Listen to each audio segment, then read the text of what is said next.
என்னுடைய குருநாதர் பாரதி ராஜா இறந்து 2 வாரத்தில் பாக்யராஜ் இந்த கலைத்துறையை விட்டு போயிட்டாரு. Great man. பாரதி ராஜாவை எவ்வளோ நாள் தெரியுமோ அதே அளவுக்கு எனக்கு பாக்யராஜும். நானும் இவங்க வீட்டுக்கு எதிர்த்தாப்புல தான் இங்கே இருந்தேன். என்னுடைய நேபர்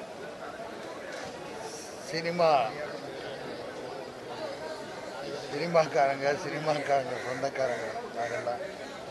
அப்படிப்பட்ட ஒரு நல்ல மனிதரை பார்க்க முடியாது. சிறப்பாக வாழ்ந்து இந்த கலைத்துறைக்கும் தமிழகத்திற்கும் அவர் பல கருத்துள்ள படங்களை சொல்லியிருக்கிறார். வாழ்க்கை யதார்த்தமாக பாரதி ராஜாவை போல பாக்யராஜும் இன்றைக்கு தமிழ் திரையுலகம் உள்ளவரை அவரை மறக்க முடியாது. அந்த அளவுக்கு பல கருத்துள்ள படங்களை வந்திருக்கிறார்கள். மனிதனுடைய பிறப்பு தெரியுதே தவிர இறப்பு எப்பன்னே தெரியல.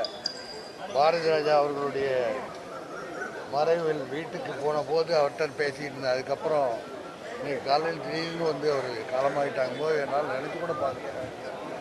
ஆகவே இறைவன் எந்த அளவுக்கு நமக்கு வாழ்வு கொடுக்குறானோ இருக்கிற காலத்தில் நல்லதை பண்ணிட்டு போனோம். இந்த கலை உலகம் உள்ள வரைக்கும் பாக்யராஜ் இந்த கலைத்துறையும் தமிழக மக்களும் மறக்க மாட்டாங்க.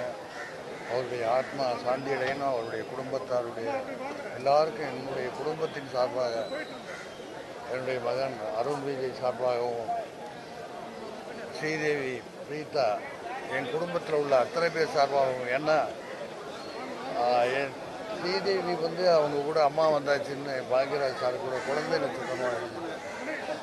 நான் அதிக படங்கள் நடிக்கல. அவர் கூட ஒரு ஊரில் ஒரு ராஜகுமாரி என்ற படத்தில் நடித்தார். ஆனால் நடித்ததை விட நட்பாக இருந்த காலங்கள் நிறைய. அவர் ஆத்மா சாந்தி இறைவனை வேண்டிக்கிட்டு